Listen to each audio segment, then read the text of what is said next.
الحمد لله رب العالمين والصلاة والسلام على سيد الأنبياء والمرسلين أما بعد فقد قال الله تبارك وتعالى في القرآن الكريم أعوذ بالله من الشيطان الرجيم بسم الله الرحمن الرحيم إنا آتيناك الكوثر صدق الله العظيم وصدق رسوله النبي الكريم۔ سچا ہمارا مالک اور سچا ہمارا خالق کہ سوا اس واحد و یکتا کے کوئی عبادت کے لائق نہیں، اور سچے اس کے پیارے حبیب رحمت للعالمین خاتم النبیین حضرت سیدنا و مولانا محمد الرسول اللہ صلی اللہ علیہ وآلہ وسلم کہ جن کے نواسے، جن کے شہزادے، جن کے جگر کے ٹکڑے حضرت سیدنا امام علی مقام حضرت امام حسین رضی اللہ تعالیٰ عنہ کے یوم شہادت پہ میں اور آپ یہاں جمع ہیں۔ الحمدللہ ہمارے شیخ کامل صدارت فرما رہے ہیں۔ آج 10 محرم الحرام ہے، یہ یوم شہادت ہے شہدائے کربلا کا، یہ یوم شہادت ہے امام علی مقام امام حمام حضرت امام حسین رضی اللہ تعالیٰ عنہ کا۔ آج کے دن ظلم کی بھی وہ داستان رقم کی گئی کہ تاریخ انسانیت میں اس کی مثال نہیں ملتی، اور ایثار اور قربانی کی بھی وہ داستان رقم کی گئی کہ تاریخ انسانیت میں اس کی مثال نہیں ملتی۔ یقیناً ہم سب یہاں اور دنیا بھر سے جو شریک ہیں حضرت امام علی مقام سے عقیدتوں کے اظہار کی خاطر جمع ہیں، ان کی قربانیوں کو یاد کرنے کی خاطر جمع ہیں، اپنے محسنین کی محبت اپنے دل میں بھرانے کے لیے یہاں جمع ہیں۔ کیا مقام ہے، کیا شان ہے نواسہ رسول حضرت سیدہ کائنات کے شہزادے مولا کائنات کے شہزادے حضرت امام حسین رضی اللہ تعالیٰ عنہ کی، حضور علیہ السلام کی آپ سے محبت کے کئی مناظر ہمیں کتب سیرت میں اور کتب احادیث میں نظر آتے ہیں۔ حضور علیہ السلام جب بھی حضرت امام علی مقام کو دیکھتے تو آپ کی گردن پہ چوما کرتے۔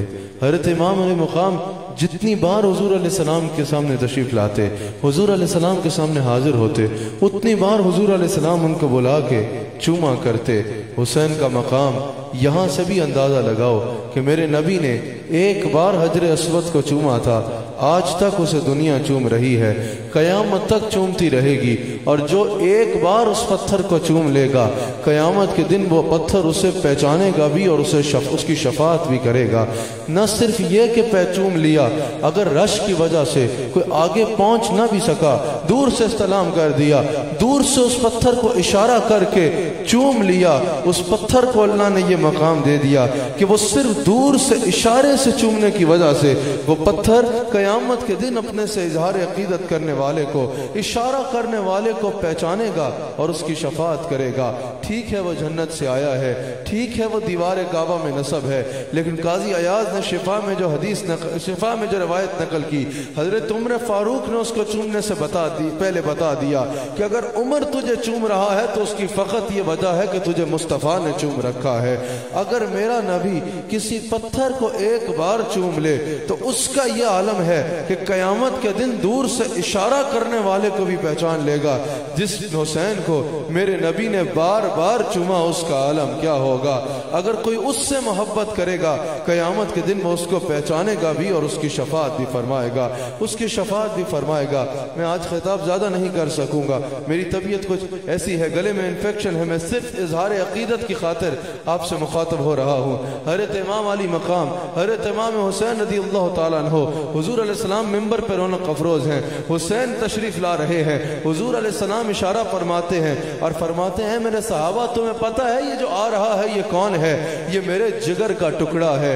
حضور علیہ السلام نے فرمایا یہ میرے جگر کا ٹکڑا ہے۔ ذرا سوچو، زمین کا ٹکڑا بدن مصطفیٰ سے نسبت پائے تو اس کا عالم یہ ہے کہ وہ عرش الہی سے افضل ہو جاتا ہے۔ جس کو میرے مصطفیٰ اپنے جگر کا ٹکڑا کہیں اس کے مقام کا عالم کیا ہوگا، اس کے مقام کا عالم کیا ہوگا۔ مجھے افسوس اس بات کا ہے کہ آج امت اپنے ان محسنین کی قدر بھول گئی ہے، ان کا حق بھول گئی ہے، جن کی عزت کرنے کا حضور علیہ السلام نے خود حکم فرمایا ہے، خود حکم فرمایا ہے۔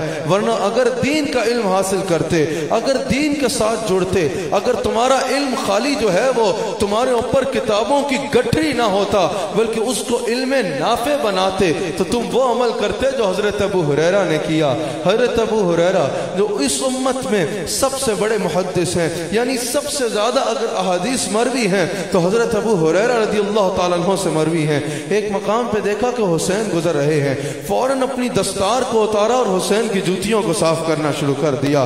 حضرت امام علی مقام کی نالین کو صاف کر رہے ہیں۔ حضرت امام علی مقام نے فرمایا ابو ہریرہ آپ کیا کر رہے ہیں؟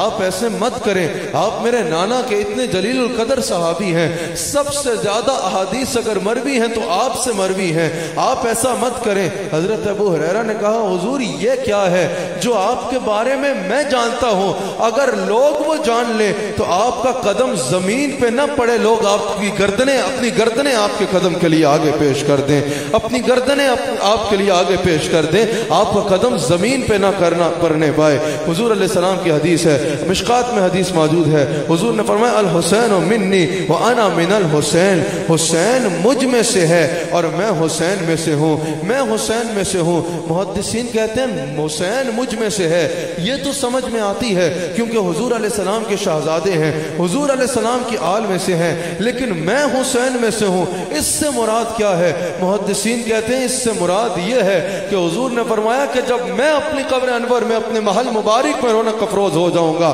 پھر جب میرا دین بچانے کی باری آئے گی، حسین کی سیرت میں میری سیرت نظر آئے گی، حسین کی ضرب میں میری شجاعت نظر آئے گی، حسین کی زبان سے میری گفتار نظر آئے گی، حسین کے جمال میں میرا جمال نظر آئے گا، میری صفات کا ظہور اللہ حسین سے فرمائے گا، اللہ حسین سے فرمائے گا۔ اس سے یہ مراد ہے انا من الحسین کہ پھر میں حسین میں سے ہوں، دیکھنے والے حسین میں مجھ کو دیکھیں گے، دیکھنے والے حسین کے چہرے میں میرا چہرہ دیکھیں گے۔ ایک مرتبہ حضرت سیدہ کائنات صلی اللہ علیہ نے حضور علیہ السلام کی بارگاہ میں عرض کی کہ یا رسول اللہ صلی اللہ علیہ وآلہ وسلم، میرے شہزادوں کو حسن و حسین کو اپنی روحانی وراثت میں سے کچھ عطا فرمائے، جو آپ کی روحانی وراثت ہے اس میں سے کوئی حصہ میرے شہزادوں کو عطا فرمائے۔ حضور علیہ السلام نے فرمایا کہ میں ہیبت و سرداری حسن کو دیتا ہوں اور جرت و سخاوت حسین کو دیتا ہوں، میں حسین کو اپنی جرت و سخاوت کا مظہر عتم بناتا ہوں۔ پھر جرت بھی دنیا نے ایسی دیکھی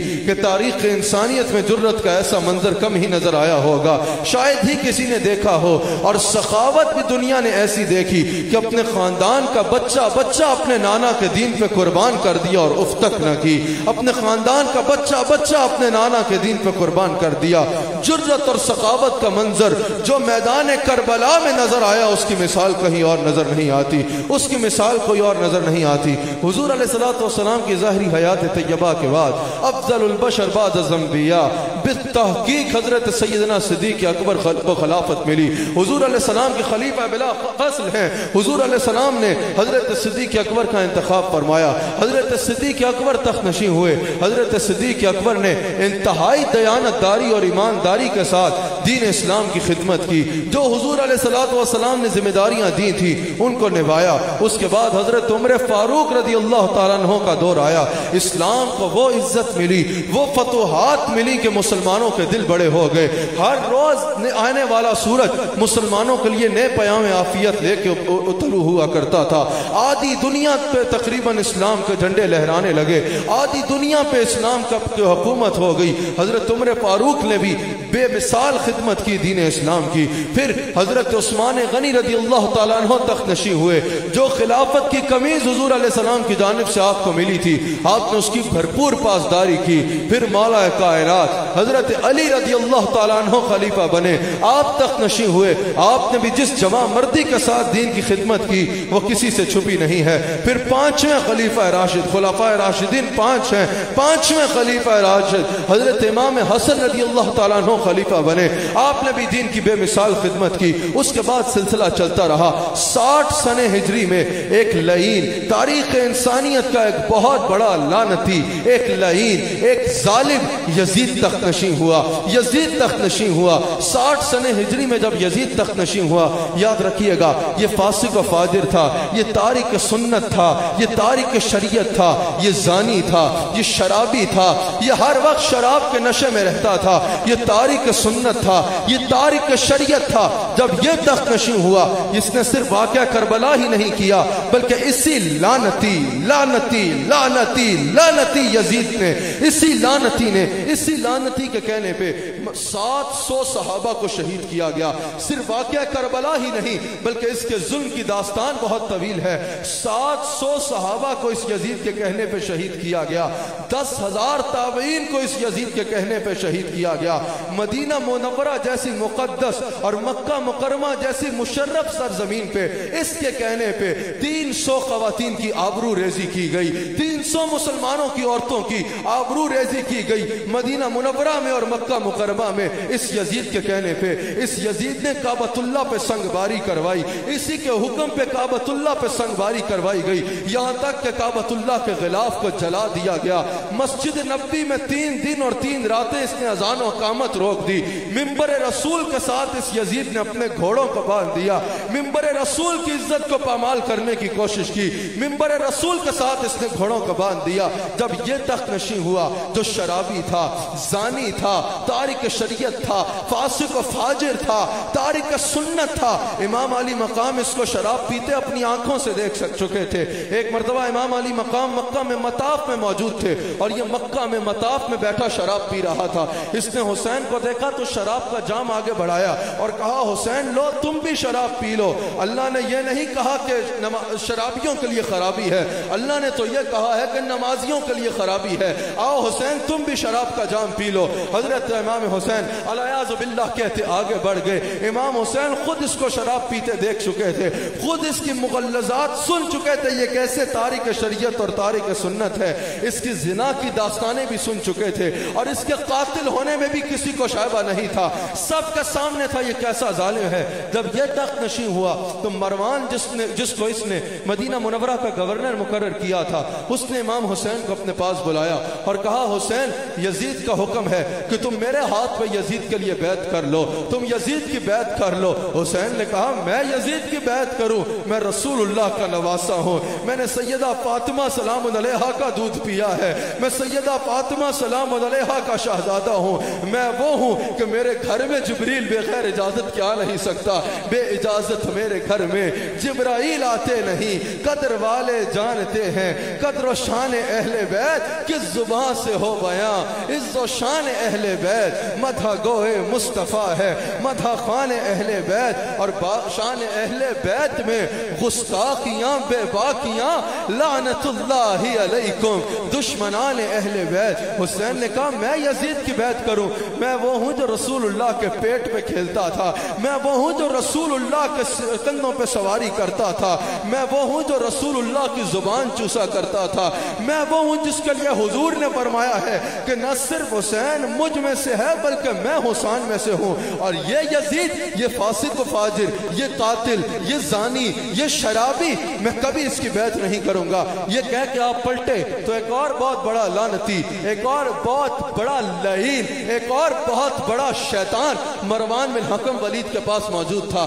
مروان بن حکم نے ولید سے کہا ولید اگر حسین نے بیعت نہ کی تو حالات پہ قابو پانا مشکل ہو جائے گا، لوگ ان کے ساتھ جڑتے رہیں گے، اور اگر یہ یزید کے مقابلے میں کھڑے ہو گئے تو یہ رسول اللہ کے نواسے ہیں، درجنوں احادیث رسول اللہ کی اس کی شان میں موجود ہیں، یزید کی طرف کوئی دیکھے گا بھی نہیں، سب اس کے ساتھ ہو جائیں گے، بہترین موقع ہے یہی حسین کو قتل کر دیا جائے۔ حضرت امام حسین کے کانوں میں یہ آواز پہنچی، حضرت امام حسین الٹے قدم پھرتے ہیں، تلوار کو نیام سے نکالتے ہیں، فیضان میں لہراتے ہیں، محمدی چھار سے حیدری شیر نکل آیا۔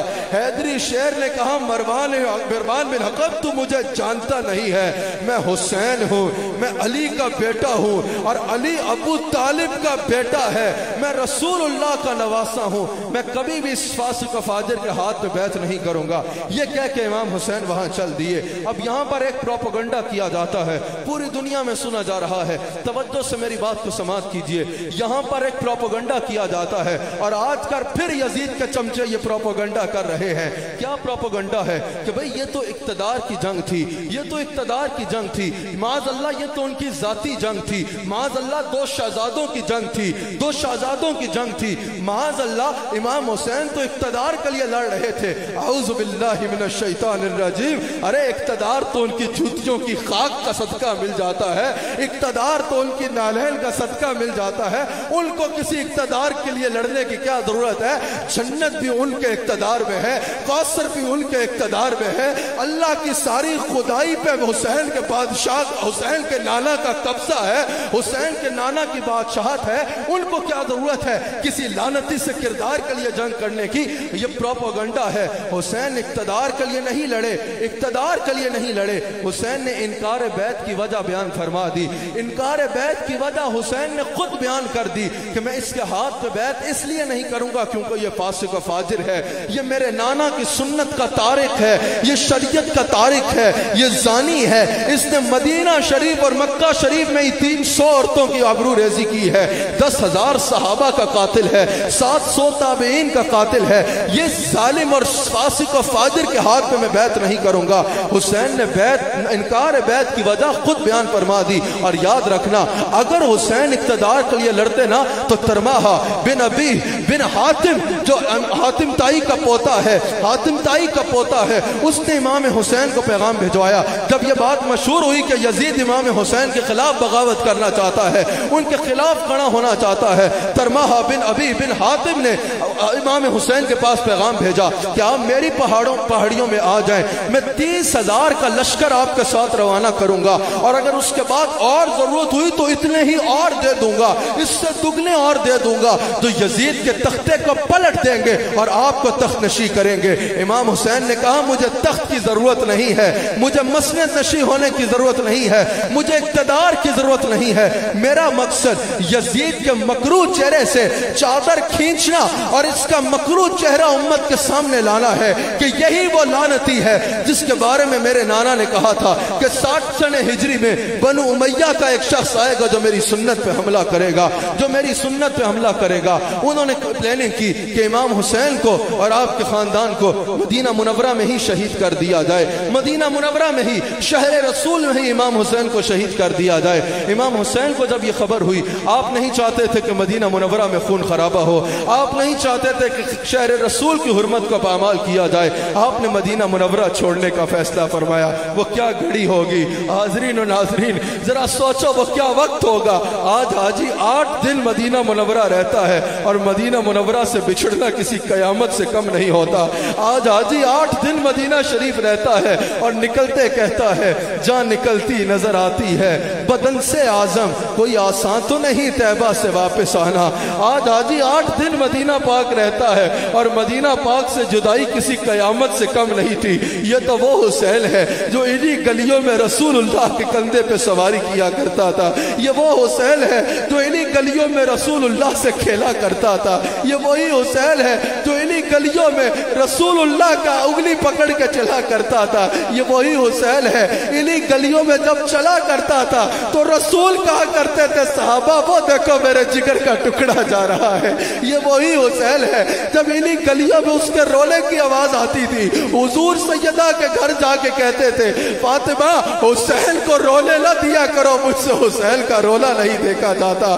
آج یہ حسین مدینہ شریف سے جدا ہو رہا ہے، مدینہ شریف چھوڑ رہا ہے۔ جب حاجی مدینہ پاک سے آتا ہے اس کو یقین ہوتا ہے حضور پھر بلا لیں گے، لیکن حسین کو پتا تھا یہ نانا کو آخری سلام کر رہا ہوں، اس کے بعد کبھی مدینہ شریف آنا ظاہراً نصیب نہیں ہونا۔ امام حسین نے حضور کی بارگاہ میں سلام کیا، پھر حضور سیدہ کائنات کی بارگاہ میں سلام کیا، پھر اپنے خاندان کے ساتھ مدینہ منورہ چھوڑ دیا، مکہ مکرمہ پہنچے، 4 ماہ مکہ مکرمہ رکے، 4 ماہ جب مکہ مکرمہ قیام کیا، حج کا ارادہ کیا، 8 ذی الحج کو خبر پہنچی کہ یزید کا حکم ہے، یزید کی یہ پلاننگ ہے کہ حج کے ایام میں ہی امام حسین کو شہید کر دیا جائے گا۔ آپ نہیں چاہتے تھے کہ صحابہ کا خون بہے، آپ نہیں چاہتے تھے کہ اور لوگوں کا خون بہے۔ آپ کو پتا تھا کہ اگر حج کے ایام میں یزید نے حملے کی کوشش کی، یہ سارے میرے نانا کے غلام ہیں، یہ سب اپنی جانیں مجھ پہ قربان کر دیں گے، یہ سب اپنے سر میری جان کی خاطر قربان کر دیں گے۔ آپ نے وہاں رہنا، آپ نے فرمایا کہ یہاں میں رہا تو خون خرابہ زیادہ ہوگا۔ آپ نے کوفہ کی طرف جانے کا ارادہ کیا۔ لوگوں نے آپ کو بتایا حضور کوفی بڑے بے وفا ہیں، بڑے بے وفا لوگ ہیں، ذرا سی یزید نے ان کو آنکھیں دکھائی وہ آپ کو چھوڑ کر بھاگ جائیں گے۔ لیکن آپ نے فرمایا انہوں نے مجھے 150 خط لکھے ہیں کہ ہمارے پاس امام نہیں ہے، ہم آپ کی قیادت میں حق کا علم لہرانا چاہتے ہیں، اس لیے میں وہاں جاؤں گا۔ مجھے پتہ ہے بے وفا ہے، لیکن کہیں یہ نہ ہو کہ قیامت کے دن وہ میرے نانا کے حضور شکایت کر دے، اللہ کے حضور میرے نانا کے سامنے شکایت کر دے کہ ہم نے تیرے نبی کے نواسے کو بلایا تھا، ہم ان کی رہنمائی چاہتے تھے لیکن یہ آئے نہیں، اس لیے میں وہاں ضرور سفر کروں گا۔ حضرت امام علی مقام کوفہ کی جانب سفر کرتے ہیں، راستے میں آپ کو اپنے بھائی حضرت مسلم بن عقیل کی شہادت کی خبر بھی مل جاتی ہے، لیکن پھر بھی آپ اپنا سفر جاری رکھتے ہیں۔ راستے میں یزید کا بھیجا ہوا شخص، بعد میں یہ آپ کا غلام ہو گیا تھا، بعد میں اس نے آپ کی غلامی اختیار کر لی تھی، لیکن اس وقت یزید کا بھیجا ہوا شخص حر بن یزید، اس نے آپ کے رستے کو روکا، آپ کے رستے کو روکا اور آپ کو کربلا کی جانب لے گیا۔ 2 محرم الحرام کو آپ کربلا پہنچتے ہیں۔ 2 محرم سے 9 محرم تک مذاکرات ہوتے رہے، اور وہ مذاکرات کیا تھے؟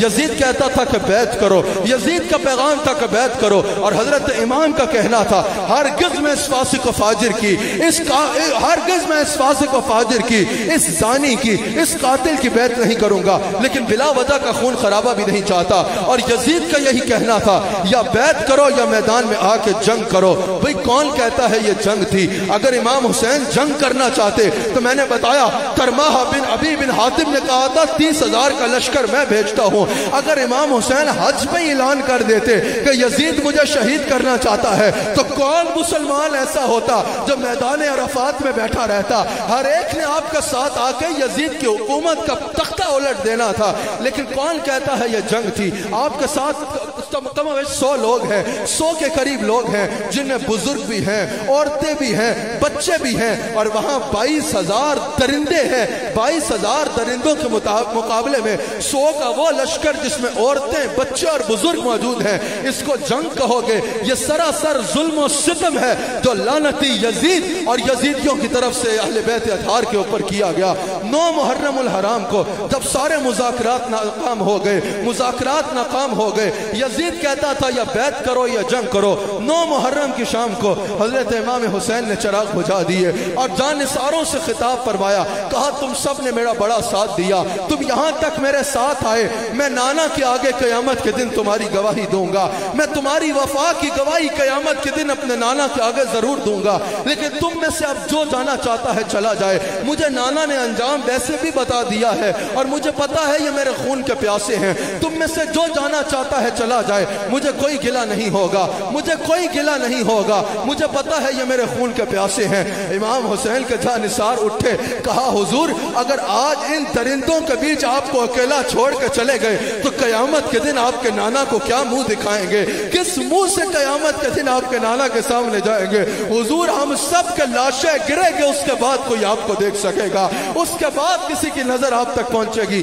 آپ نے فرمایا تمہارے ساتھ تمہاری بیویاں ہیں، ان سے کہو کہ میرے خاندان کی عورتوں کو تو اسیر بنا لیا جائے گا، قیدی بنا لیا جائے گا، اگر تم جانا چاہتی ہو تو قریب کی بستیوں میں جا کے پناہ لے لو۔ انہوں نے جا کے جب اپنی بیویوں کو یہ بتایا، ان سب کی خواتین نے کہا رسول کی بیٹیاں قیدی بنائی جائے اور ہم پناہ لے لے، نہیں، جو تیر آنے ہیں پہلے ہمارے سینے پہ آئیں گے پھر کوئی رسول کی بیٹی کو جائے گے، رسول کی شہزادیاں یہاں ہو اور ہم جا کے پناہ لے لیں، ایسی بات سے اللہ کی توبہ، ہم حضور علیہ السلام کی شہزادیوں پہ قربان ہونے کو تیار ہیں۔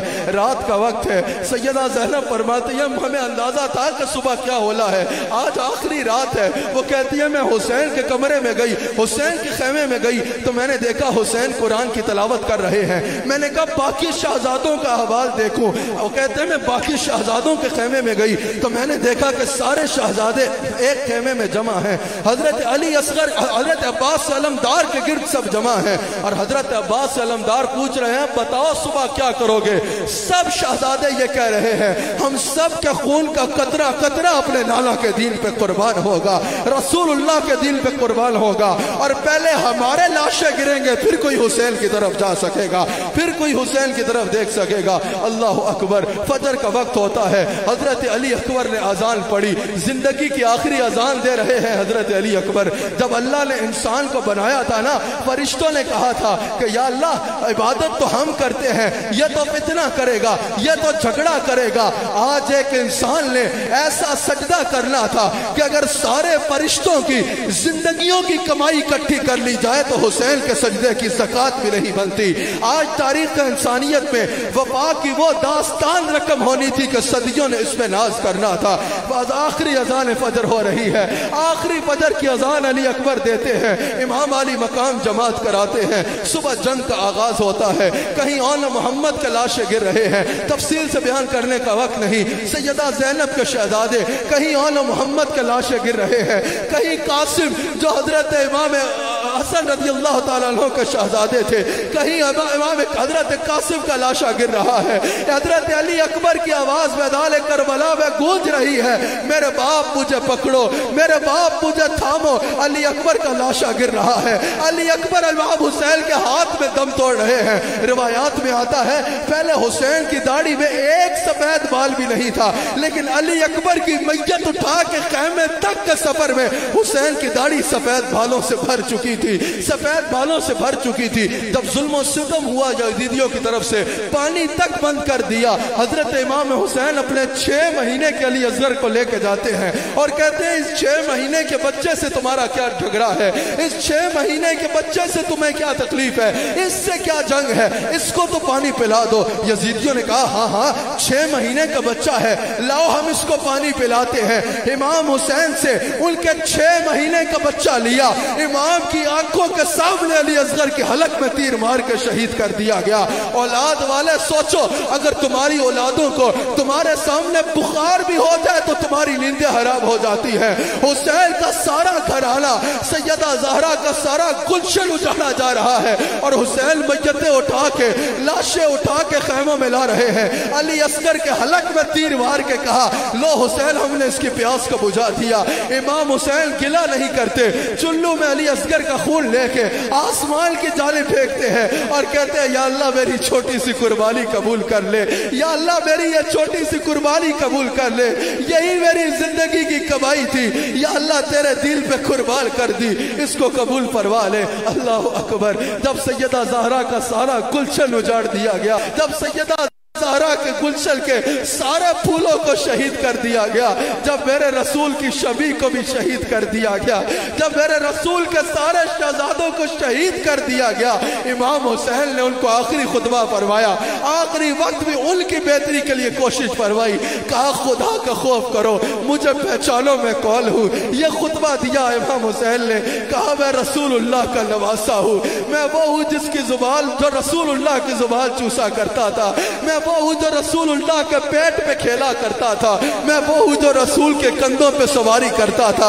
میں ہی وہ ہوں جس کے بارے میں حضور نے فرمایا الحسین منی وانا من الحسین، میں ہی وہ ہوں جس کے بارے میں رسول اللہ نے کہا یہ میرے جگر کا ٹکڑا ہے، میں سیدہ فاطمہ کا بیٹا ہوں، میں علی کا بیٹا ہوں، خدا کا خوف کرو مجھے پہچانو میں کون ہوں۔ لیکن یزیدیوں نے پھر وہی بکواس کی، کہا یا بیعت کرو یا جنگ کرو۔ امام حسین نے گھوڑے کو ایڑ لگائی، میدان کی جانب جا رہے تھے تو دیکھا گھوڑا چل نہیں رہا، آپ گھوڑے کو ایڑ دے رہے ہیں گھوڑا چل نہیں رہا، آپ پھر گھوڑے کو ایڑ دیتے ہیں گھوڑا چل نہیں رہا، آپ نے نیچے دیکھا تو آپ کی 4 سال کی شہزادی حضرت سکینہ سلام علیہا، سکینہ کہا جاتا ہے اصل میں نام سکینہ ہے، سکینہ اصل تلفظ سکینہ ہے، حضرت سکینہ سلام علیہا گھوڑے کی ٹانگ پکڑے ہیں، کہا جو وہاں گیا واپس نہیں آیا، میرے بابا کو لے کے نہ جاؤ، آج تک میں سوئی نہیں جب تک اپنے بابا کے سینے پہ سر نہیں رکھا، میرے بابا کو نہ لے کے جاؤ، اگر یہ چلے گئے تو میں کس کے سینے پہ سر رکھ کے سوؤں گی، میں کس کے سینے پہ سر رکھ کے سوؤں گی؟ آپ نے شہزادیوں کو حکم فرمایا کہ سکینہ کو اندر خیموں میں لے جایا جائے۔ حضرت سکینہ کو خیمے میں لے جایا گیا، حسین نے گھوڑے کو ایڑ لگائی اور فورات پہ گئے، جو رستے میں آیا واصل جہنم ہوتا گیا۔ دریائے فورات پہ جا کے حسین نے پانی کا چلو بھرا اور یزیدیوں کو مخاطب کر کے کہا کہ تم سمجھتے تھے کہ حسین مجبور ہے اور تم نے پانی بند کر دیا، دیکھ لو اس وقت فورات بھی حسین کے قبضے میں ہے اور آب کوثر بھی حسین کے قبضے میں ہے، حسین کے قبضے میں ہے۔ حسین نے پانی پیا نہیں، یہ ثابت کر دیا کہ یہ امتحان تھا جس میں حسین پورا اترے، ورنہ حسین مجبور نہیں تھا، حسین لاچار نہیں تھا۔ اگر حسین ایک اشارہ کرتا تو آب کوثر کا جام لیے نانا خود میدان کربلا میں تشریف لے آتے۔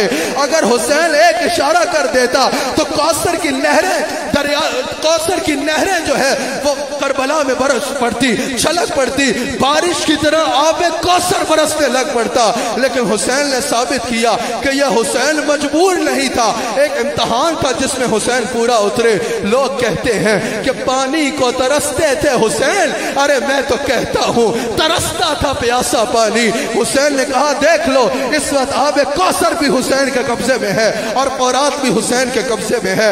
گھوڑے کو ایڑ لگائی، میدان جنگ میں گئے، وہاں 22,000 درندے ہیں، ان کی وکالتیں وکیلوں کو مبارک ہو، لیکن وہاں 22,000 درندے ہیں، 22,000 لعنتی لعین یزید کے چمچے ہیں جو حسین کے مقابلے میں آئے ہیں، اور یہاں حسین اکیلا ہے۔ 22,000 کے لشکر سے حسین لڑ رہا ہے۔ ایک ہیبت طاری ہو گئی کہ ایک طرف 22,000 کا لشکر اور دوسری طرف اکیلا حسین۔ علی کی طاقت بھی اس میں نظر آ رہی ہے، ابو طالب کی طاقت بھی اس میں نظر آ رہی ہے، مصطفیٰ کی طاقت بھی اس میں نظر آ رہی ہے۔ سیدہ فاطمہ الزہرا سلام علیہا کا دودھ پینے والا حسین کربلا کے میدان میں آتا ہے، ہزاروں کا لشکر ہے، حسین کی تلوار ان کے خون چاٹ رہی ہے، لیکن آخر کیا کیا گیا؟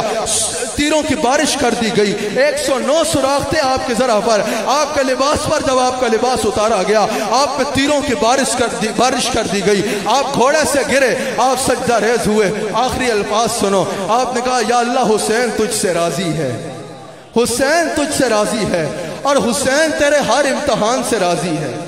قبلہ قاری شاہد صاحب، آج کسی پیر صاحب کے یا مولوی صاحب کے کوئی 2 بندے ہاتھ چوم لینا تو وہ آپے سے باہر ہو جاتا ہے، وہ انتظار کرتا ہے یار جبریل نہیں آیا ابھی تک میرے پاس۔ لیکن امام حسین سب کچھ قربان کرنے کے بعد سوال پتہ ہے کیا کیا؟ کہا یا اللہ حسین تو تجھ سے راضی ہے، بتا تو اب بھی حسین سے راضی ہے یا نہیں ہے؟ حسین سب کچھ قربان کر کے تجھ سے راضی ہے، لیکن بتا کیا تو اب بھی حسین سے راضی ہے یا نہیں ہے؟ آپ نے یہ فرمایا اور آپ نے جام شہادت نوش کیا، حضرت رسول اللہ صلی اللہ علیہ وآلہ وسلم کے اس نواسے جس کو آپ اپنے جگر کا ٹکڑا فرمایا کرتے ہیں، اس کو شہید کر دیا گیا۔ مشکات میں موجود ہے حضرت ام سلمہ سلام علیہا، ایک اور حدیث ہے، حضرت ام سلمہ فرماتی ہے کہ جب حسین کی ولادت ہوئی تھی نا تو مجھے حضور کے محل مبارک سے رونے کی آواز آئی۔ وہ کہتے ہیں میں حضور کے رونے کی آواز سنی تو تیز قدموں کے ساتھ حضور کے محل مبارک میں گئی، حضور کے حجرے میں داخل ہوئی۔ وہ کہتے ہیں جب حضور کے حجرے میں داخل ہوئی تو میں نے دیکھا کہ حضور کے ہاتھ میں ایک مٹی ہے اور دوسرے ہاتھ میں حسین ہے، اور حضور کی سسکی بندی ہوئی ہے، حضور زار و قطار رو رہے ہیں۔ ام المؤمنین حضرت ام سلمہ کہتی ہیں میں نے حضور سے پوچھا یا رسول اللہ آپ کیوں مغموم ہیں، آپ کیوں اشکبار ہیں؟ حضور نے فرمایا ام سلمہ ابھی جبریل میرے پاس آیا تھا اور جبریل نے مجھے بتایا تھا کہ یا رسول اللہ آپ کی امت آپ کے اس نواسے کو میدان کربلا میں شہید کر ڈالے۔ بے دردی کے ساتھ شہید کر ڈالے گی. آپ کی اپنی امت آپ کے اس نواسے کو بے دردی کے ساتھ شہید کر دے گی. پھر 10 محرم کی صبح تھی, مشکات میں موجود ہے, حضرت ام سلمہ فرماتی ہیں میں اپنے گھر میں آرام کر رہی تھی, میں نے خواب میں دیکھا کہ حضور کے بال گرد آلود ہیں, حضور کے بال گرد آلود ہیں, آنکھیں اشکبار ہیں, حضور مغموم ہیں اور حضور میرے پاس تشریف لاتے ہیں. میں نے عرض کی کہ یا رسول اللہ آپ کہاں سے تشریف لا رہے ہیں؟ حضور نے فرمایا میں ابھی مقتل حسین سے آ رہا ہوں, ابھی اس مقام سے آ رہا ہوں جہاں میرے حسین کو بے دردی سے شہید کیا گیا ہے. اور یہ بھی مشکات میں موجود ہے. حضرت عبداللہ بن عباس کہتے ہیں میں مکہ میں تھا, سو رہا تھا, 10 محرم کی صبح تھی, میں نے خواب میں رسول اللہ کو دیکھا, مشکات میں موجود ہے کہ رسول اللہ تشریف لاتے ہیں, رسول اللہ کا بال گرد آلود ہے, آپ کا سر مبارک گرد آلود ہے, رسول اللہ کی آنکھوں سے آنسو جاری ہے, رسول اللہ کے ہاتھ میں ایک شیشی ہے جس میں خون بھرا ہوا ہے. میں نے پوچھا یا رسول اللہ آپ کہاں سے تشریف لا رہے ہیں اور یہ کس کا خون ہے؟ حضور نے فرمایا میں ابھی میدان کربلا میں آ رہا ہوں, سارا دل وہاں اپنے حسین کی اور اپنے شہزادوں کی شہادتیں اپنی آنکھوں سے دیکھتا رہا اور ان کا خون جمع کرتا رہا. ذرا پھر سوچو, جب حسین کو شہید کیا جا رہا تھا رسول اللہ یہ منظر اپنی آنکھوں سے دیکھ رہے تھے, جب حضور کی شہزادیوں کو اسیر بنایا جا رہا تھا حضور علیہ السلام یہ منظر اپنی آنکھوں سے دیکھ رہے تھے, کیا گزری ہوگی اس وقت رسول اللہ کے دل پہ؟ اس کا تصور وہی کر سکتا ہے جس کے گھر میں اولاد موجود ہے, اولاد موجود ہے. لیکن یہ ساری قربانیاں ہم تک دین اصل حالت میں پہنچانے کے لیے دی گئی. جب شہادتیں ہو گئی, جب شہادتیں ہو گئی, اللہ اکبر, حضور علیہ السلام کی اہل بیت کے گلشن کو اجاڑ دیا گیا, سیدہ فاطمہ کے گلشن کو اجاڑ دیا گیا, شہزادوں کو شہید کر دیا گیا. تو معلوم یزید کا حکم ہوا کہ پہلے اس قافلے کو کوفہ میں لے جایا جائے, وہاں کچھ دن قیام کرایا جائے, قیدی بنایا جائے, اور پھر دمشق میں میرے دربار میں لے کے آیا جائے. اللہ اکبر, حضور کی شہزادیوں کو قیدی بنایا گیا, سیدہ فاطمہ سلام علیہا کی شہزادی کو قیدی بنایا گیا. جب حضور علیہ السلام کی شہزادیوں کو اسیر بنا کے, قیدی بنا کے اسیران کربلا کے قافلے کو لے کے کوفہ چلے گئے نا, تو مستند کتب احادیث میں موجود ہے, کتب سیرت اور مستند کتب احادیث میں موجود ہے کہ آسمان پر خون سے کچھ اشعار لکھے گئے, جن اشعار کا ترجمہ یہ تھا, آسمان پہ جو اشعار لکھے گئے مستند کتب احادیث میں موجود ہے کہ کیا وہ طبقہ جس نے حسین کو شہید کیا, کیا وہ اب بھی مسلمانی کا دم بھرتا ہے, اور کیا اب بھی وہ حسین کے نانا سے ہی شفاعت کی امید رکھتا ہے؟ نہیں نہیں, قیامت کے دن ان کا کوئی شفاعت کرنے والا نہیں ہوگا, اور قیامت کے دن انہیں سخت عذاب میں مبتلا کیا جائے گا. ان ظالموں نے ظالم کے حکم پہ حسین کو شہید کر دیا, اور اس ظالم کے حکم کو, اس ظالم کے حکم پر قرآن کے حکم کی مخالف کر دی, قرآن کے حکم کی مخالف کر دی. اللہ اکبر. ابن زیاد جب اسیران کربلا کا قافلہ لے کے کوفہ میں پہنچا, کئی دن اسیران کربلا کو کوفہ میں قید رکھا, پھر دمشق کی طرف سفر شروع ہوا. پھر یزید نے کہا کہ اس قافلے کو دمشق لایا جائے. رسول اللہ کی شہزادیوں کو صرف ایک مرد بچے تھے اہل بیت کے, حضرت زین العابدین رضی اللہ تعالیٰ عنہ, جو اس وقت بیمار تھے. کہا ان اسیران کربلا کو دمشق میں میرے دربار میں لایا جائے. اللہ اکبر. رستے میں ان بدبختوں نے جشن کا اہتمام کر رکھا تھا, جتنے شہر رستے میں آئے ہر شہر میں جشن کا اہتمام کر رکھا تھا کہ جس رستے سے اس قافلے نے گزرنا ہے یزید کی فتح کا جشن منایا جائے گا, باجے بجائے جائیں گے, شادیانے بجائے جائیں گے. میں بات کو ختم کر رہا ہوں, آپ کی بھرپور توجہ درکار ہے. اس کے بعد قاری شاہد صاحب انشاءاللہ حضور کی بارگاہ میں اور اہل بیت اطہار کی بارگاہ میں ہدایہ عقیدت پیش کریں گے انشاءاللہ. اللہ اکبر. زبان ساتھ نہیں دیتی بیان کرنے کے لیے. جب اسیران کربلا کا قافلہ دمشق لے جایا جا رہا تھا نا, رستے میں یزیدی قافلے کے پاس پانی ختم ہو گیا. جو اس وقت امیر لشکر تھا اس نے کہا کہ یہاں پڑاؤ کیا جائے. امیر لشکر کے لیے اعلیٰ خیمہ لگایا گیا کیونکہ پانی دور سے آنا تھا, اور اس نے کہا کہ رسول کی شہزادیوں کو یہاں دھوپ میں کھڑا کر دیا جائے, یہاں دھوپ میں کھلے میدان میں بٹھا دیا جائے. رسول اللہ کی شہزادیوں کو کھلے میدان میں کھلے آسمان کے نیچے دھوپ میں بٹھا دیا گیا. حضرت سکینہ سلام علیہا جن کی عمر 4 سال تھی, ان کو گرمی محسوس ہوئی تو انہوں نے دیکھا کہ کچھ جھاڑیاں ہیں اور ان جھاڑیوں کا تھوڑا سا سایہ زمین پہ پڑ رہا ہے.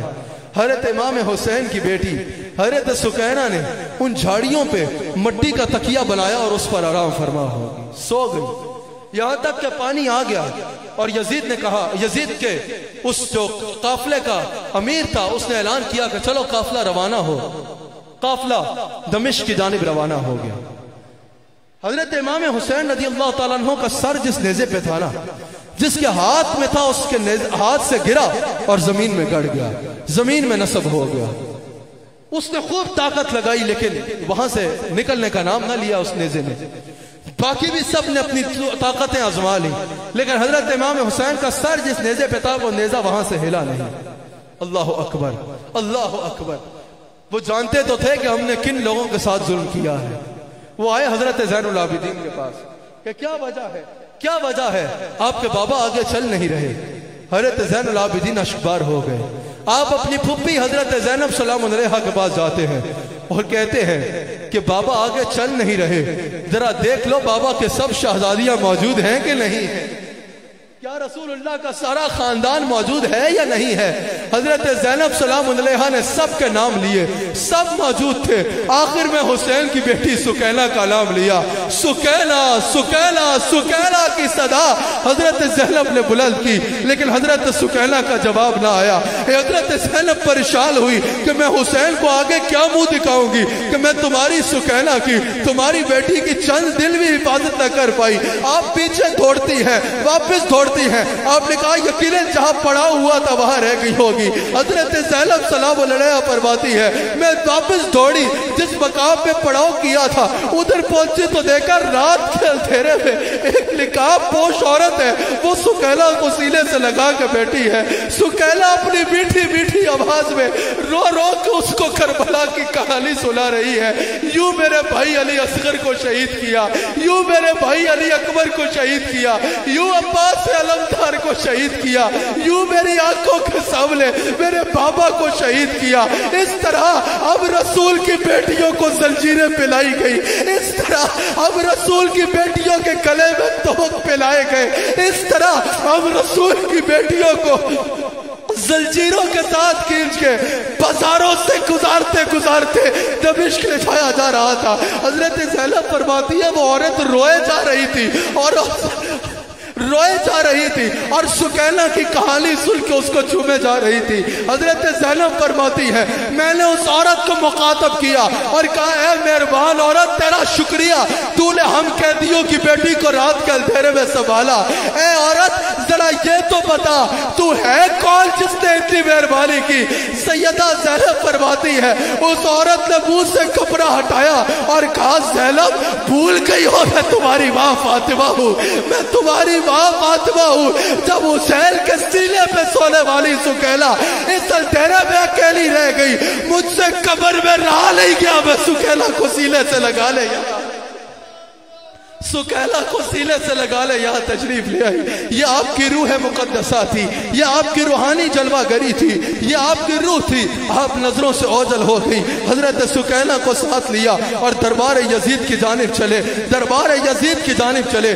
رستے میں ہر شہر میں جو ہے وہ یزید کا حکم تھا کہ اس قافلے کا جب گزرے تو باجے بجائے جائیں، شادیانے بجائے جائیں اور بتایا جائے کہ جو میری حکومت کے خلاف کھڑا ہوگا اس کا یہ انجام ہوگا. انہوں نے لوگوں کو یہ نہیں بتایا کہ یہ رسول اللہ کی بیٹیاں ہیں، اگر یہ بتا دیتے تو وہیں پہ یزید کو سڑے بازار قتل کر دیا جاتا. تو اس نے یہ نہیں بتایا کہ یہ رسول اللہ کی بیٹیاں ہیں. کہا کوئی باغی گروہ تھا جس کے مردوں نے بغاوت کی تو مردوں کو شہید کر دیا گیا اور معاذ اللہ کنیزیں بنا کے عورتوں کو یزید کے پاس لے جایا جا رہا ہے، یزید کے پاس لے جایا جا رہا ہے. قاری صاحب جب یہ واقعہ دمشق میں پہنچا نا، اللہ اکبر، دو مناظر بیان کر کے میں نے اپنی بات کو ختم کرنا ہے. جب یہ قافلہ دمشق میں پہنچا تو سارا دمشق اکٹھا ہوا تھا تماشا دیکھنے کی خاطر، کہ یزید کی فتح دیکھنے کی خاطر کہ جو یزید کے خلاف اٹھے گا اس کا کیا انجام ہوگا. سارا دمشق کو حکم ہے اور تماشا دیکھو. عورتیں چھتوں پہ چڑھی ہیں، بازار بھرے ہیں تماشا دیکھنے کے لیے. رسول اللہ کی شہزادیوں کو اس بازار سے گزارا جاتا. اللہ اکبر. ایک عورت اپنی چھت سے یہ منظر دیکھ رہی تھی. اس عورت نے اپنی خادمہ کو بھیجا کہ جاؤ ان قیدیوں میں جو عورتیں ہیں نا ان کو پانی پلاؤ. پھر کھجوریں بھیجی، کہا بچوں کو کھجوریں بھی کھلاؤ. پھر لباس بھیجے، کہا ان قیدیوں کو یہ لباس بھی دو. جب پانی پلایا، پانی ملا، حضرت زینب سلام علیہا نے سب شہزادوں اور شہزادیوں کو پانی پلایا. حضرت زین العابدین کو اور شہزادیوں کو پانی پلایا. کھجوریں بھی جس جس کو ضرورت تھی عطا فرمائی، لباس بھی قبول فرمائے. حضرت زینب سلام علیہا نے فرمایا اس عورت کی خادمہ کو کہ جاؤ اس کو ذرا ایک بار میرے پاس بلاؤ. وہ عورت آئی. حضرت زینب نے سوال کیا ہے عورت تو کون ہے کہ تو نے ہم قیدیوں پہ یہ مہربانی کی؟ آج اس دمشق کے بازار میں ہمارا تماشا دیکھنے والوں کے علاوہ اور کوئی نہیں ہے، تو کون ہے جس نے اتنی مہربانی کی؟ اس عورت نے کہا اور کوئی خدمت ہے تو بتائیں. آپ نے فرمایا اپنا تعارف تو کروا.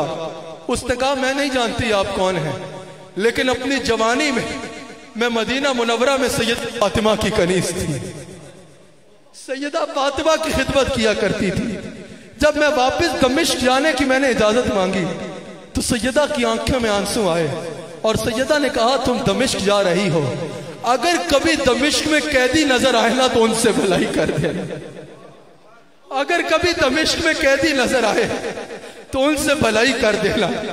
حضرت زینب رو پڑی اور اس سے پوچھا کہ اے مہربان عورت ہم قیدی تیرے احسان کا بدلہ کیسے چکائے؟ اس عورت نے کہا تم مجھے کیا دے سکتے ہو، خود قیدی ہو، بس ایک دعا دے دو. جب میں مدینہ پاک ہوتی تھی نا تو فاطمہ کے 2 بیٹے تھے اور 1 بیٹی تھی. حسن و حسین فاطمہ کے بیٹے تھے اور زینب فاطمہ کی بیٹی تھی. حسن مجتبیٰ کی شہادت کی قبر تو مجھے مل گئی. میرے دل کا ارمان ہے مجھے کبھی حسین کی زیارت اور زینب سے ملاقات کا شرف ہو جائے. حضرت زینب رو پڑی، کہا لے عورت تیری دعا قبول ہو گئی.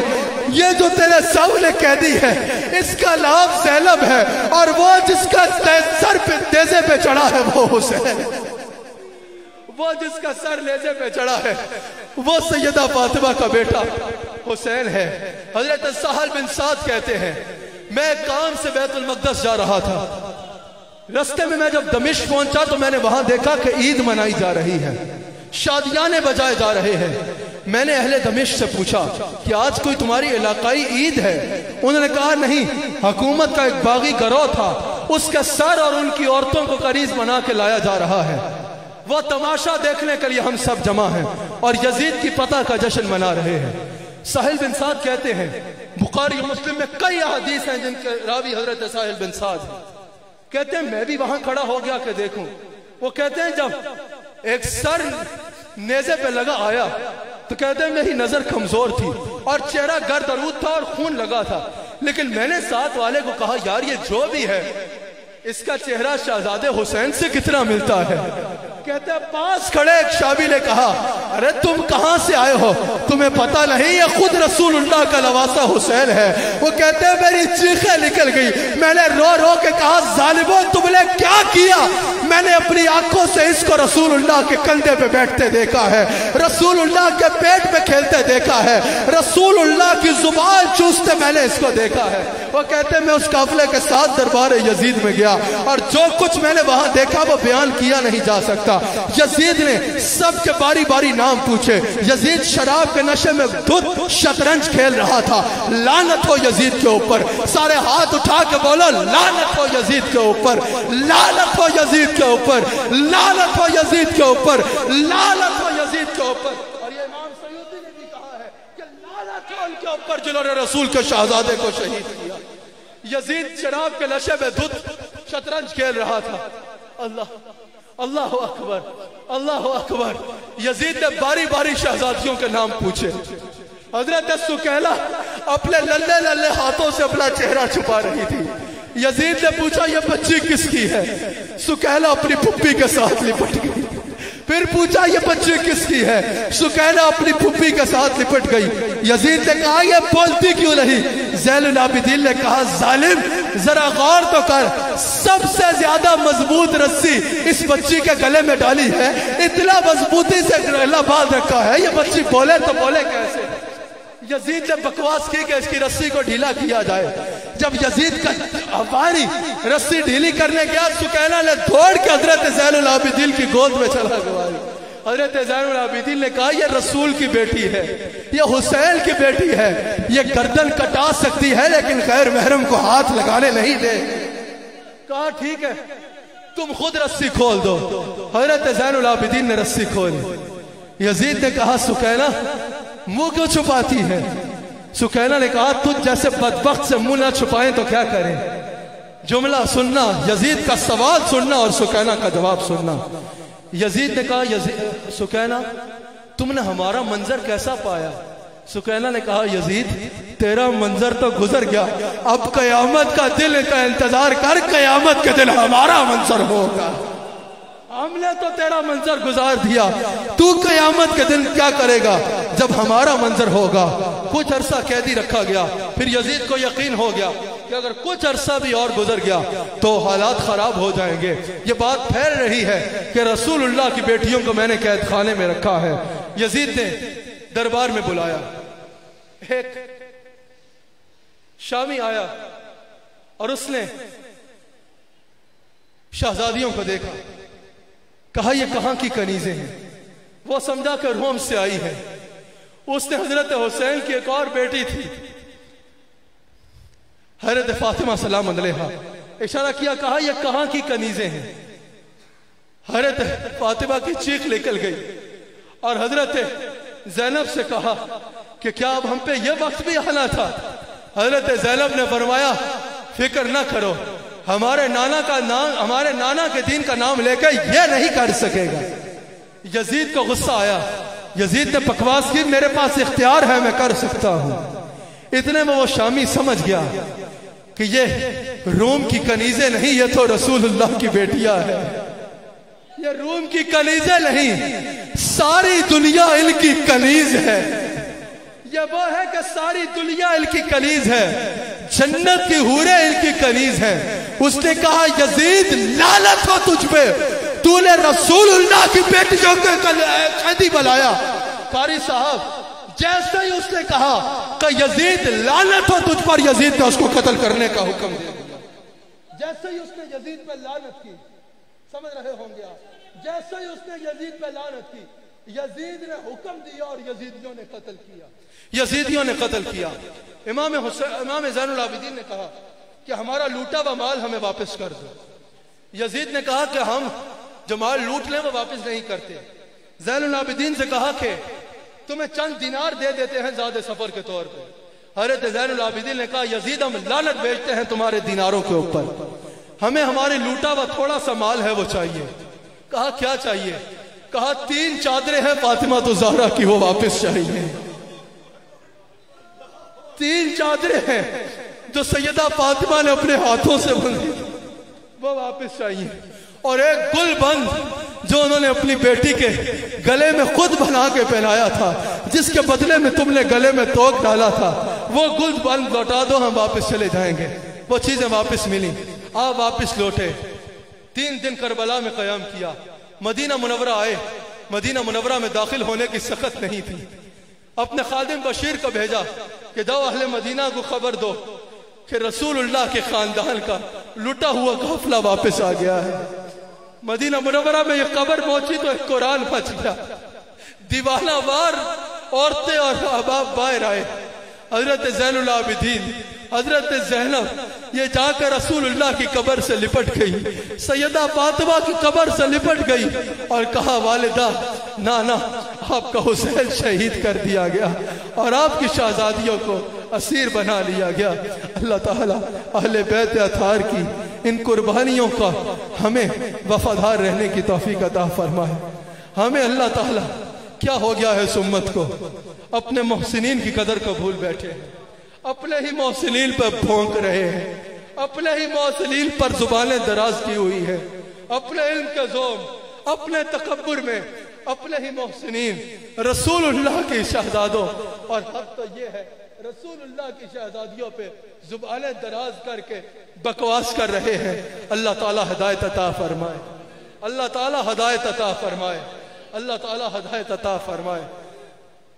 اس شعر پہ میں مائک کو چھوڑوں گا اور قاری صاحب انشاءاللہ مائک پہ آئیں گے اور حضور علیہ السلام کی نعت شریف بھی پڑھیں گے، حضور علیہ السلام کی نعت بھی پڑھیں گے اور انشاءاللہ سیدہ پاک کی بارگاہ میں اور امام حسین کی بارگاہ میں بھی منقبت کے نذرانے قبلہ قاری صاحب انشاءاللہ پیش کریں گے. اللہ تعالی ہمیں اس اہل بیت کا وفادار رہنے کی توفیق عطا.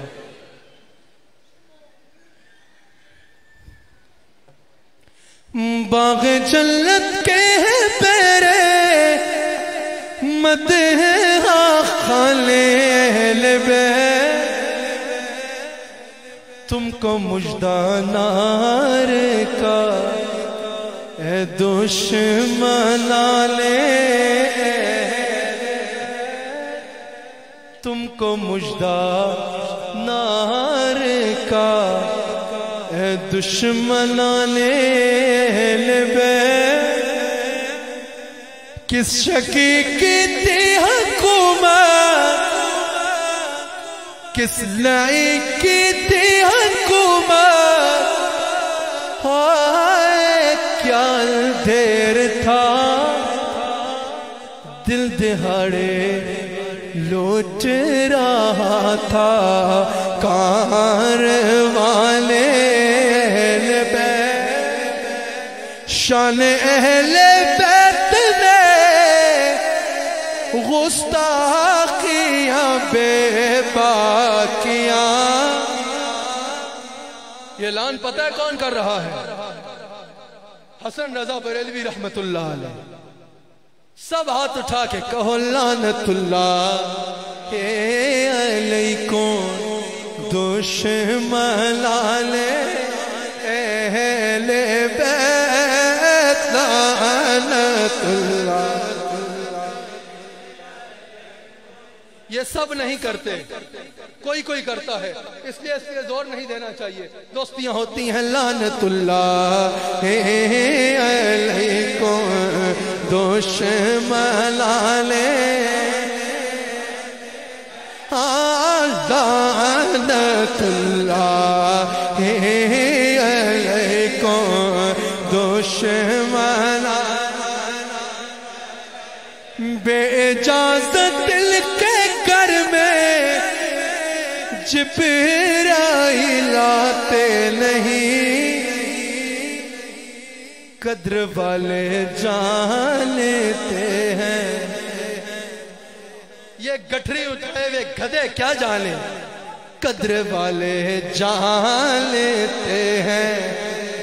قدر و شان اہل بیت قدر والے جانتے ہیں. قدر و شان اہل بیت ان کی پاکی کا خدا پاک کرتا ہے بیان. آیا تطہیر سے ظاہر ہے شان اہل بیت. قاری شاہد شاہد محمود صاحب آئیے اور حضور علیہ السلام کی اور اہل بیت اطہار کی مدح سرائی فرمائیے. ایک ضروری اعلان سماعت فرما لیجئے, ضروری اعلان سماعت فرما لیجئے. انشاءاللہ الرحمن 6 سپٹمبر کو حضرت خواجہ خواجگاں حضرت خواجہ حبیب الرحمن رحمت اللہ علیہ حضرت شیخ لاسانی رحمت اللہ علیہ کا کہ یوم ہے. آپ سب احباب نے الحمدللہ عیدگاہ کا یہ مزاج ہے کہ ہمارے مشائخ میں سے جس کا بھی یوم ہو ذکر مصطفیٰ علیہ السلام کا ہوتا ہے. یوم آپ کا ہے لیکن محفل حضور کے نام کی سجے گی. آپ سب احباب نے تشریف لانا ہے. 6 سپٹمبر کو لازماً تشریف لانا ہے. دیگر احباب کو بھی اطلاع کرنی ہے, سب احباب کو اطلاع کرنی ہے. 6 سپٹمبر کو انشاءاللہ آپ سب نے یہاں عیدگاہ میں تشریف لا کے حضور علیہ السلام کے ذکر کی محفل میں شریک ہونا ہے. انشاءاللہ حضور علیہ السلام کے ذکر کی خوبصورت محفل ہوگی جس میں انشاءاللہ ہمارے شیخ کامل کے بھی ارشادات ہوں گے.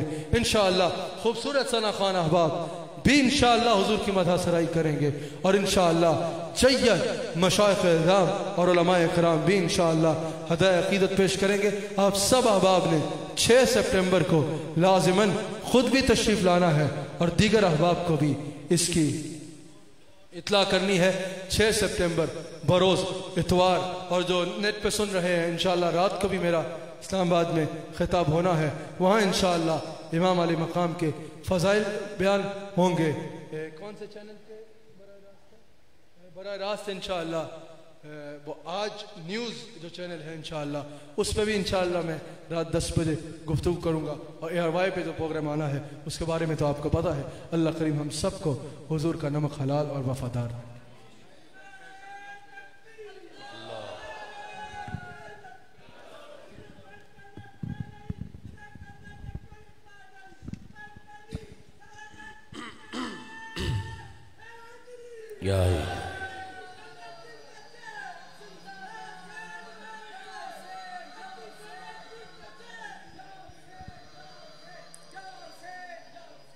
اعوذ باللہ من الشیطان الرجیم، بسم اللہ الرحمن الرحیم۔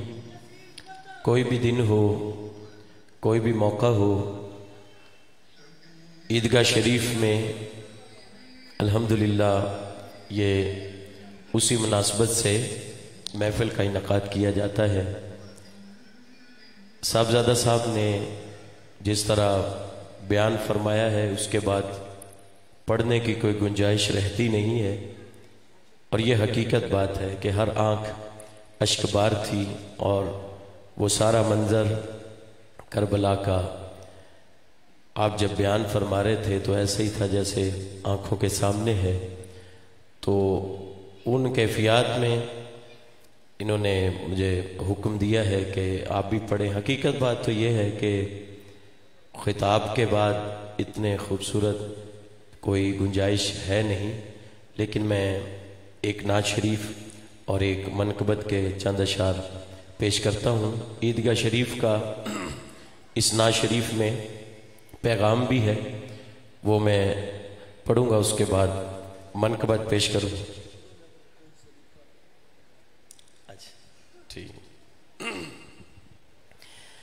چلیں نعت شریف جو آپ نے حکم کی ہے اس کے 2-3 شعر میں پیش کر دیتا ہوں۔ مل کر محبت سے حضور کی بارگاہ میں درود و سلام کا نذرانہ پیش کریں۔ پڑھیے۔ صلی اللہ علیہ یا رسول اللہ وسلم علیہ یا حبیب اللہ صلی اللہ علیہ یا رسول اللہ وسلم علیہ یا حبیب۔ کوئی سلیقہ ہے آرزو کا، نہ بندگی میری بندگی ہے، یہ سب تمہارا کرم ہے آقا، یہ سب تمہارا کرم ہے آقا، یہ سب تمہارا کرم ہے آقا، کہ بات اب تک بنی ہوئی ہے، یہ سب تمہارا کرم ہے آقا، یہ سب تمہارا۔ کوئی سلیقہ ہے آرزو کا، نہ بندگی میری بندگی ہے، کوئی سلیقہ ہے آرزو کا، نہ بندگی میری بندگی ہے، یہ سب تمہارا کرم ہے آقا، یہ سب تمہارا کرم ہے آقا، یہ بس تمہارا کرم ہے آقا، یہ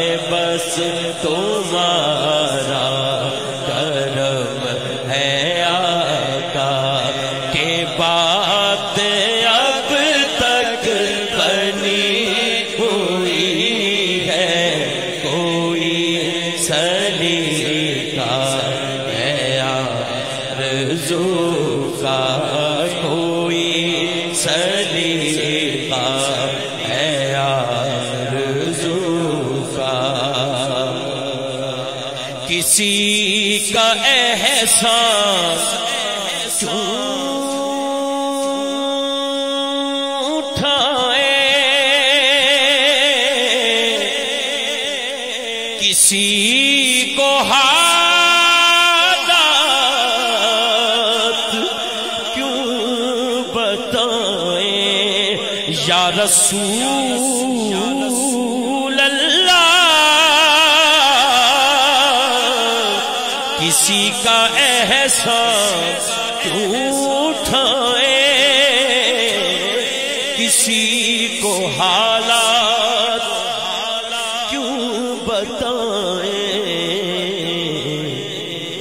آپ ہی سے مانگیں اے آپ ہی دو گے، آپ ہی سے مانگیں اے آپ ہی دو گے، آپ ہی سے مانگیں اے آپ ہی دو گے، آپ کے در سے ہی لو لگی ہے، آپ ہی سے مانگیں گے آپ ہی دو گے، عطا کیا مجھ کو درد الفت، کہاں تھی یہ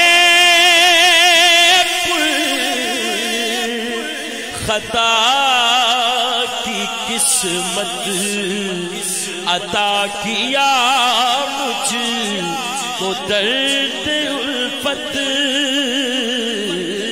کہاں تھی یہ پرخطا کی قسمت۔ اور صاحب جی کو ہمیشہ میں نے یہ کہتے سنا ہے، اگر آپ بھی سب حضرات ہاتھ اٹھا کے میرے ساتھ مل کے یہ کہیں کہ میں اس کرم کے کہاں تھا قابل، میں اس کرم کے کہاں تھا قابل، میں اس کرم کے کہاں تھا قابل، میں اس کرم کے کہاں تھا قابل، میں اس کرم کے کہاں تھا قابل۔ خاک مجھ میں کمال رکھا ہے، بس مصطفیٰ نے سنبھال رکھا ہے، قاری شاہد کب کا مر جاتا،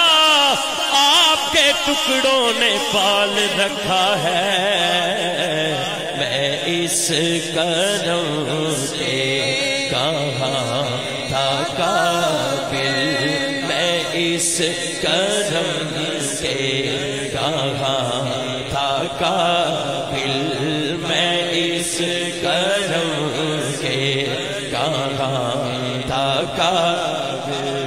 حضور کی بلدہ پروری ہے، میں اس کرم سے کہاں تھا قابل، حضور کی بلدہ پروری ہے، یہ سب تمہارا کرم ہے آقا، یہ سب تمہارا کرم ہے آقا، بلکہ یہ کہیں یہ بس تمہارا کرم ہے آقا، کہ بات اب تک بنی ہوئی ہے، کوئی سلیقہ ہے آرزو کا۔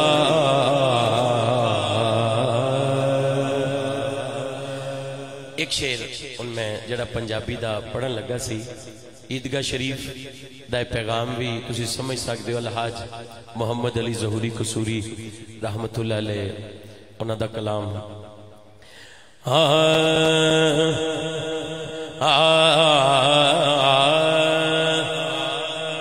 کہ ذکر نبی دا کر دیاں رہنا چنگا لگدا ہے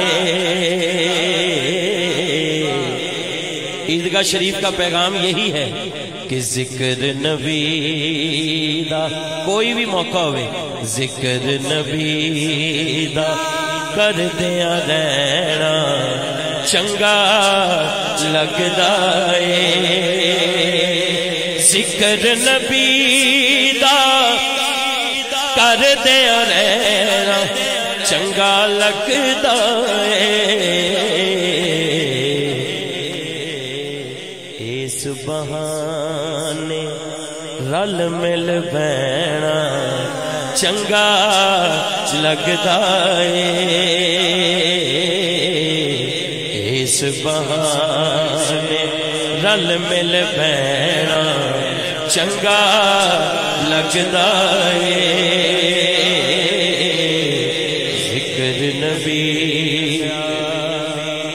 اور قبلہ پیر صاحب جی مسجد نبوی دے وچ جانا تے نکرے ہو کے بہ جانا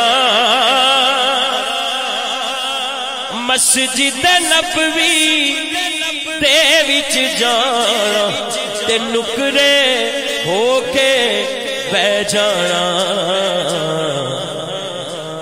بس روزے پاک نو تک دیاں رہنا چنگا لگدا ہے روزے پاک نو تک دیاں رہنا چنگا لگدا ہے روزے پاک نو حسن بھائی جالیاں کول کھلو ذکر نبی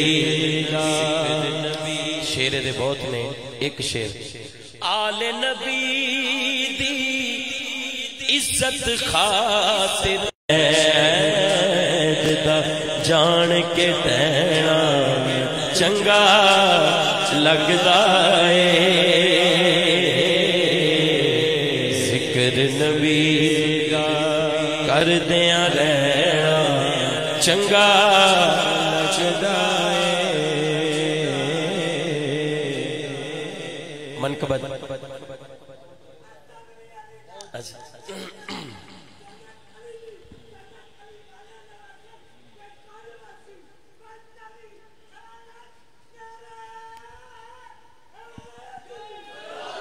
صاحب جی دا حکم ہے بلکہ تے ناز شریف ایسی ہے کہ اکثر محفلاں چ بھی مینوں انج کہا جاتا ہے کہ وہ جڑا صاحب جی دا پسندیدہ کلام ہے وہ سنا دیو میں دو شعر پہلا تے جڑا آپ دا حکم ہے